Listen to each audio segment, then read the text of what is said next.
pagi dan salam sejahtera bagi kita semua. Perkenalkan, nama saya Emirensi Martinabia. Saya dari kelas 81 dan saya bersekolah di SMP Plus Erlangga Balikpapan. Dan saya akan menceritakan tentang perdagangan internasional. Selanjutnya, pengertian ekspor dan impor. Ekspor dan impor merupakan istilah dalam perdagangan internasional ya. Ekspor adalah kegiatan menjual barang atau produk ke luar negeri. Orang yang melakukan kegiatan ekspor disebut eks.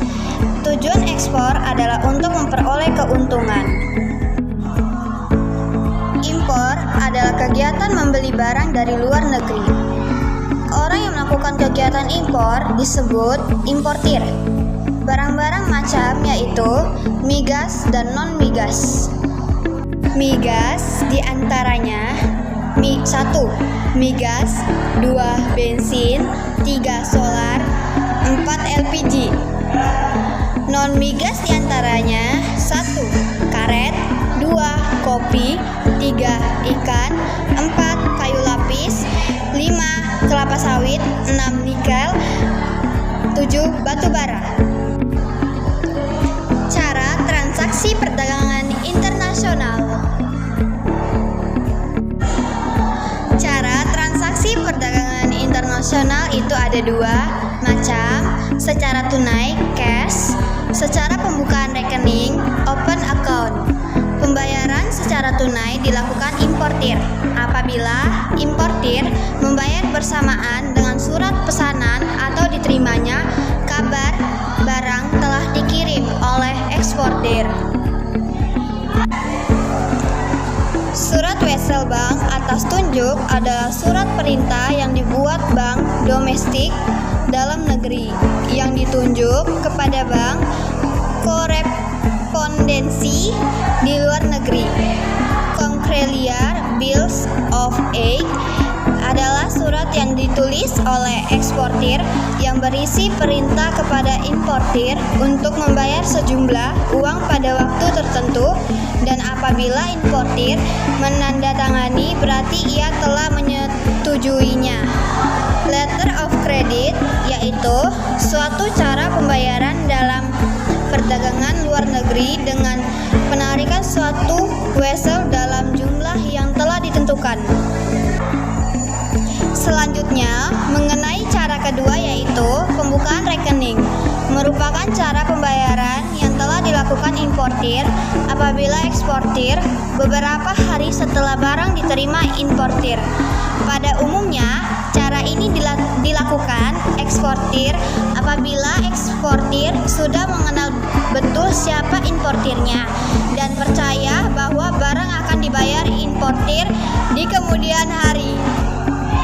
Faktor pendorong perdagangan internasional. Berikut ini adalah faktor pendorong perdagangan internasional yaitu 1. Perbedaan sumber daya alam, 2. Penghematan biaya produksi, 3. Pemenuhan kebutuhan nasional, 4. Perbedaan penguasaan teknologi.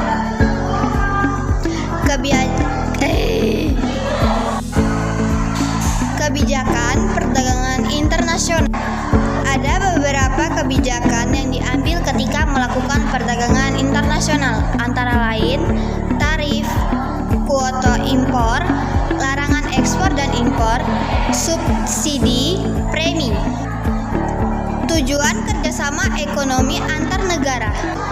Ada beberapa tujuan kerjasama ekonomi antar negara yaitu memperluas pemasaran, mendorong produktivitas produksi dalam negeri, mencukupi kebutuhan dalam negeri, mempercepat pertumbuhan ekonomi, membebaskan negara dan keterbelakangan ekonomi, mendukung ketertiban dan perdamaian dunia.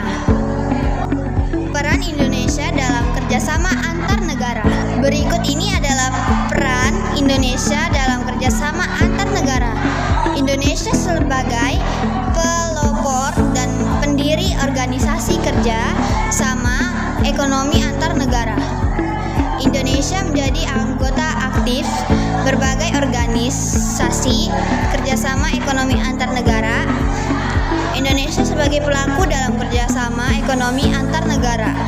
Lembaga Kerjasama Ekonomi Regional. Kerjasama antar negara pada wilayah yang sama disebut dengan kerjasama regional. Ada 3 lembaga kerjasama ekonomi regional yaitu ASEAN, APEC, ASEAN Pacific Economic Cooperation, ADN, ASEAN Development Bank. Lembaga Kerjasama Ekonomi Internasional. Kalau dalam skala internasional ada 2 jenis nih. Ada yang di bawah naungan PBB, ada juga yang di luar naungan PBB.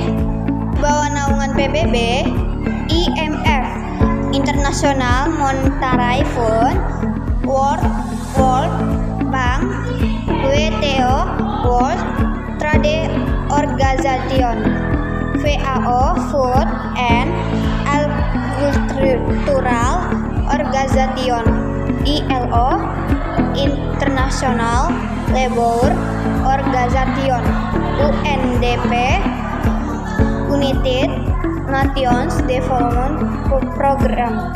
Kalau yang di luar naungan PBB, OPC, Organization Petroleum Exporting Countries, OECD, Organization for Economic Cooperation and Development, IGGI, Intergovernmental Group on Indonesia, dan CGI.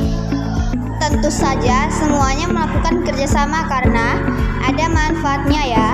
Manfaat kerjasama bidang ekonomi antara lain meningkatkan investasi, menciptakan lapangan pekerja, meningkatkan kualitas produk dalam negeri. Meskipun ada manfaatnya, tetap saja ada dampak negatif kerjasama bidang ekonomi. Antara lain, produk dalam negeri kalah bersaing dengan produk luar negeri, masuknya tenaga kerja asing. Pengaruh IPTEK terhadap perkembangan ekonomi. IPTEK dalam kegiatan ekonomi diharapkan mampu mewujudkan pemerataan, pembangunan, dan kesejahteraan masyarakat seluas-luasnya. Dalam bidang produksi, hadirnya IPTEK memudahkan produsen dalam menghasilkan suatu produk. Dalam bidang distribusi, IPTEK dapat memberikan kemudahan distribusi barang dan memperlancar distribusi barang dan mempercepat barang sampai ke tangan konsumen. Sekian dari saya, terima kasih dan selamat pagi.